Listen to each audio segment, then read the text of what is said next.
we are now back with the RUC Stem Olympiads. Thank you guys so much for joining. Thanks for having us on. Yeah, thank you so much. And for anyone who may not know who you guys are, who the Stem Olympiads are, if you could just tell us a little bit about yourselves and your role within the organization. All right. Hi, I'm Leyna Wing. I am a sophomore majoring in biology, and I am Stem Olympiad's current president. Awesome. Hi, my name is Aiman, and I'm a senior, also majoring in biology, and I'm the founder and former president of Stem Olympiads. Thank you so much. And maybe you can let us know a little bit about like what the Olympiads have been up to this semester and just like how things have been going overall for the org. I know you guys are relatively new. Yeah, sure. So our mission of our organization is to promote STEM education here on at Rutgers Camden, and we do that through our various events. We prioritize our annual STEM Olympiad, which is held in the spring, but this semester we had little mini events to help promote our organization, such as a STEM trivia and an egg drop event, which was pretty fun. That's awesome. That's awesome. And I know that one of the missions of the Olympiads is to bring like STEM beyond the classroom, Yeah. right? And so one of the things that I was curious about from your perspective is, for someone who may not view themselves as someone who's, very engaged on campus, or, they want to come to class and then leave, right? A lot of commuter students like that. I was like that in my first year. My question to you would be, what do you think is the importance and like the positive impact of taking your major and taking, your interest, academically outside of the classroom, whether it be peer tutoring or getting involved with someone like the STEM Olympiads? What's the impact of that? Right, so as Leyna said, that we want to make STEM more accessible to students, be it STEM students or non-STEM students. So let me just give a little background about our event. Yeah. So in our event, Google is allowed. There's no background knowledge that is required. They don't have to study for it when they come to the actual event. So there's already like they feel relaxed. Yeah. So it's not like an exam that they have to come to. So that's an important part, that they need to be relaxed. The other thing we have here is that there are multiple tries that they're getting. So they're getting clues, if they don't even get it with the clues, they are taught it, so they don't walk away feeling that they did not learn anything. They do walk away learning something new, something that they had fun in. Right, so and also, since they're allowed to use Google, they learn something quickly and they apply it right then and there. Yeah. Yeah, so which is a better way of learning. When you apply it at that same moment, you get to like memorize it more easily, basically. Yeah, I think that's a really good point, because a lot of times, there's difference between lectures and then like experiential learning and being really hands-on with it. What has been like, since starting this organization, what have been your experiences? Like, how has it impacted you being able to be a part of something that started that and then being really involved with like experiential learning? How has it like positively impacted you personally? I think the biggest thing is building community. STEM is such a collaborative field. There's so many different disciplines working together, and being able to network, meet people. I'm a biology major, so I'm like more focused on the science aspect of STEM. Yeah. But being able to meet like computer science majors, like math majors, it's so cool to be able to meet and hear from their perspective. That's awesome. And do you find that once you build that sense of community, you can take that motivation and bring it like back into the classroom? Like, do you think that both kind of have an influence on each other, both in and out of the classroom? Yeah, for sure. That's awesome. That's awesome. And when it comes to like studying, I know you guys have a studying event coming up. Maybe you guys could share a little bit about that and kind of what the motivation was for having more of like a collaborative study session, and a little bit like about how that kind of sense of community can affect studying and really, doing well in the classroom. Yeah, so our study session event next Tuesday on the 28th during free period is going to be really chill. We're going to have a bunch of peer tutors available. Anyone can stop by, bring friends, do like little study sessions together, or get individual help with tutors. It's going to be a good opportunity to just work together and also like study for finals, because I know that can be really stressful. Yeah, that's great. And when it comes to kind of like studying for finals, for example, or having some of these collaborative events, what tips would you give to students who maybe they feel like maybe they're crunched for time and that they have so much to do, but they want to attend some of these, studying events, or they want to get peer tutoring when it comes to kind of, because STEM, a lot of STEM courses or STEM majors are very, intense, right? So how do you kind of manage that time? I think it's knowing how much you know Mm-hmm. and being able to prioritize and study effectively. So say that you have like 5 things to study for. If I were you, I would list them in order of importance and also how well you know those concepts, Mm-hmm. and then from there focus on those things that you need maybe more time on, you know. Yeah, I think that's a really good way of putting it too, especially because I know there are a lot of commuter students on campus, and so it's so much to kind of juggle. But I want to kind of talk a little bit about the peer tutoring aspect of it as well, because there's multiple peer tutors from class on STEM Olympiads. When it comes to your tutoring experience and the STEM Olympiads, because both are very hands-on, what's one thing that you think you found the most in your experience with doing peer tutoring or hosting these Olympiad events in students that come in and start getting involved? Or how have you been able to kind of see them grow as people interested in STEM? Right, so when you're in a classroom, it's just you and the content that you're learning. Mm-hmm. But when you interact outside the classroom and like study STEM, you're getting like more connections with people in your classroom. You're getting more connections with the professors there, because we also invite professors in our events and Yeah. students. So it's a greater connection. And when you build that connection outside the classroom, when you go back into the classroom, you feel better. You feel like you know people. Yeah, you feel like you can interact with them and ask questions easily. Yeah, I think that's great also that you involve professors Yeah. as well, because I think one of the things, at least that I found in my time as an undergraduate student, is that I personally wanted more, I guess, more cohesion between, staff and then faculty and then students, and like more collaborative events. Like, what would you say personally? Like, what are the experiences that you guys have had with bringing professors in? Like, have you found that it's really made a difference? And then also, like students are better able to connect to professors outside of the classroom? Yeah, definitely, because like the class is just the professor teaching and then it ends and then the students leave, that's all. Yeah. But outside the classroom, you get a chance to actually talk about other things as well and build a greater and deeper connection with them. Yeah, and one thing too that I'm curious about, for people who maybe are a little bit nervous or they aren't just even sure how to approach getting involved outside of the classroom and how to connect the two, what would be your advice to someone who kind of wants to get involved, or maybe who wants to meet with their professor in office hours and kind of just build that rapport and kind of, have that extra level of support once you go back into the classroom? I think a great way to do that is to come to these events. There's so many different STEM organizations on campus, not just STEM Olympiads. There's like Bio Club, Chem Club. So I would recommend getting involved there. And also, your professors are there to help you. So I would try. I know it's a little bit daunting to like go to office hours, but Yeah. I would say that for the most part, they really want to help you succeed, and they won't know that you're struggling unless you tell them. Yeah, that's a really good way of putting it. I know for me, in some of my STEM courses, I didn't really get much anywhere until I admitted that this is really challenging, and some of it may not be in my strong suit. And so I've found that personally help as well. And one thing, I wanted to kind of ask is, for people who maybe they aren't STEM majors and they have a STEM course, like for example, I wasn't a STEM major, but I had a Stats 2 course, and I was like, when I started it, I was terrified, right?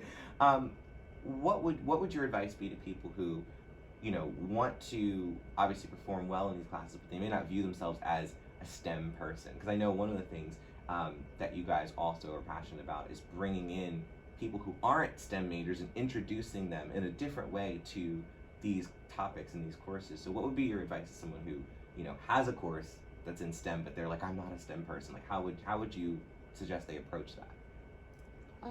I would say definitely don't be afraid to admit that it's hard. Mhm. STEM classes are really difficult, and Yeah. taking them is seems really daunting, but don't be afraid to ask for help, whether that's peer tutoring, your friends, office hours. Yeah. Being able to have that support system to help you learn and try to find something that you're passionate about. Maybe, I don't know about stats, but figure out how that can relate to what you're interested in, you know? Yeah. I also think people should realize that, like, just like other subjects, STEM subjects are in our daily lives. So, like, for example, physics. Physics is happening all around us. Biology, we are biology. It's all around us. So if we start connecting the content we learn to our actual lives, it will be easier to like feel that you could be a STEM student as well. And this is like why we hold this event as well. So non-STEM majors can join us. We make it accessible to them. And we also have like a common theme. Like last year we had a murder mystery, a crime mystery. So it was something that connected everyone, be it whatever major, whatever background. So anyone can solve a mystery. Anyone likes to solve a mystery, right? So we had something that connected us there. That event was huge. I remember seeing that event. I didn't know that. I was saying to Leyna off air, I didn't know that you guys were a part of that. There were so many different, that was the thing that I admired about it, is that there were so many different orgs that were involved with it, and I know professors were involved with it too. Like it was super cool. And one of the things that I wanted to ask you guys about specifically is having events like that where there are multiple, like there's professors involved and there's staff involved and there's students involved. How would you say, do you think that those things are really, really important to have on campus? Because, sometimes those events, it's a lot that goes into them, but at the same time, at least from an outsider's perspective, I wasn't there for one of them and I'm not part of student org, but, personally, our office is interested in kind of having some more of these events. We've had a couple of guests on that have said we want to see more of these events. As someone who's thrown one of these like collaborative events, what was kind of like the turnout of that? How did you feel coming out of it? Did you feel like it was really successful? Yeah, we do think it was successful, especially because like we had groups of students, so like each group had a better interaction with them. So it was not like they had to like go up to someone and talk, right? Yeah. They had their own group. They were working together. And then we had the professors who were also like interacting with them. They were walking around with them, so they didn't have to like do anything to like go up to them or initiate the conversation. Also, we had Dean Jane Siegel there as well, which awesome. She was also very like interactive with everyone. She was going to every single table and talking to the students, so which was really nice of her. Yeah, it's super cool. And one thing that I'm curious about, because we were talking about obviously like non-STEM majors and just like admitting that it is these things can be hard. From your perspective, as both an org that's deeply involved in these topics, but also as peer tutors, what's one common difficulty that you find either STEM majors or non-STEM majors, just students in general, having with these courses? And then what is one thing that you would like to see them have more support in, whether it's from academic support offices like class, or maybe it's just more involvement with events, anything that comes to mind that typically comes up and you're like, if there was more of this, I think students would be better able to handle STEM. One thing I hear a lot from students is that their specific class does not have a peer tutor. So like the main classes like calc, biology, chemistry, physics, all of these do have tutors, but like the other ones, the more specific ones, like when you go into your junior or senior years, there are some of the classes don't even have tutors, so they do want more tutors in their classes.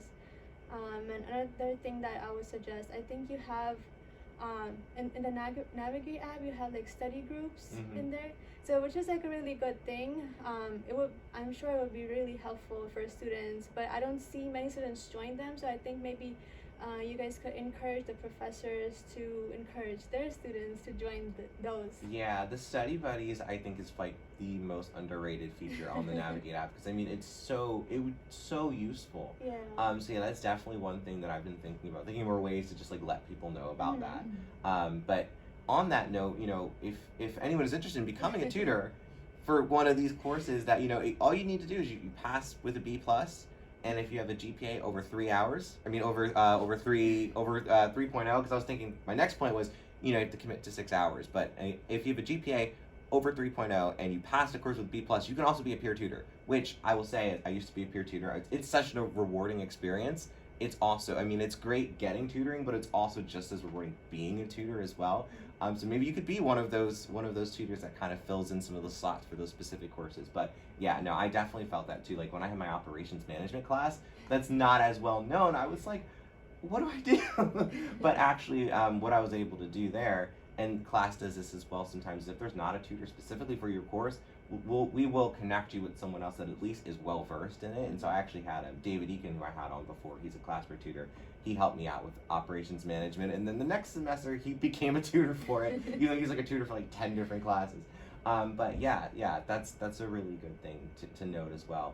And when it comes to kind of studying specifically like note taking for STEM courses, because I know that especially when you're going to like biology and some of these nursing courses, like I never touched those. I will not touch those with a 10-foot pole because that's not my area of expertise. But it seems like a really, really intense thing. Like, you know, there's a lot of information that you have to kind of take stock of and note take for. What strategies would you have specifically for like biology and nursing and some of these really like term heavy courses, you know, the content in them? How would you recommend kind of like retaining all that information, preparing for those exams? Well, I think everyone learns and studies differently, so what works for me might not work for anyone else. But what I like to do is try to understand rather than memorize, because I find that helps me a lot more in being able to like apply the knowledge. And I also like trying to explain things to other people, because that tests whether or not like I know something. Yeah. To be able to explain it to someone else. I think verbalizing is a really good one. Yeah, for sure. Yeah, well, yeah, I really kind of, the other thing that I'm curious about when it comes to the actual Olympiads, like the annual Olympiads event, because I know some people might be interested in going into the spring. For people who, you know, are interested in being a part of it, could you, you know, tell us a little bit about how you would even start getting involved with that? You know, if someone's listening, they're like, I want to be a part of that. Yeah, so our STEM Olympiad is going to be held in spring 2024, and we don't have an exact date yet, but if you're interested, I recommend attending our GBMs to learn more, maybe figure out like who you want on your team, because we're going to be working in teams of 4 or 5 again, and just keeping an eye out for teasers. Follow our Instagram. Yeah, follow our Instagram. And that's at RUC Stem Olympiads, Yes. right? All right, awesome. Yeah, follow class Instagram as well. You know, we'll be updating with events on there as well, and cross promoting too, because we definitely want people to come to your events too, because those are super cool. I can't wait to go to the studying event next week. That's gonna be a really good time. And just going forward, outside of like the Olympiads event next spring, like what plans do you guys have for like the upcoming semester? Where do you see the org going? You know, how are you feeling just about how this semester has gone, and just, you know, how the org can expand and what plans you guys might have for the next semester? Yeah, so right now we're really just focusing on this big event. We're hoping to invite other colleges, maybe have other students. Wow. So like cross collaboration between other campuses. Yeah. I think that if that's possible, then I think that would be really cool. That'd be incredible. Yeah, that's Bigger something we're network working on. building. Yeah, that's awesome. Well, thank you guys so much for coming on. I really appreciate it. Thank you guys for sharing like all of your knowledge, specifically, you know, for STEM courses and students who, you know, are taking some of these, especially for like incoming students. I think this will be a really good interview just to be able to kind of just get their bearing straight, especially if they're an incoming STEM major. Definitely, if you're an incoming STEM major and you haven't been to an Olympiad event, definitely come out next week. You know, get in touch with them, because I think you guys are a really great way to just kind of get comfortable with those topics, with those courses, and just get to know other people. I also just love how you invite like non-STEM majors in and just allow them to start just getting involved with it, because like even, I'm not even joking, physics, it's scared. I literally, my brain does not compute. But I feel like your event for someone like me, you know, just getting involved with other people who are in those majors, I think it's just a really good way to just get more involved on campus and not be afraid of those courses. So I really appreciate what you guys are doing, and thank you guys so much for coming on. Thanks for having us on. Thank All you. right, yeah, thank you. And I will see you guys next week. I'm going to close out the show with a couple of songs. Make sure to come to the coffee house night tomorrow, 4:30 to 6:30, in the RUC Stem Olympiads. Tuesday, right? Next Tuesday is going to be, next Tuesday, free period. Come study, meet some peer tutors, meet the Olympiads, come hang out. It'll be a great time. Thank you guys so much, and I will see you next week. Have a good one, and happy holidays. Bye.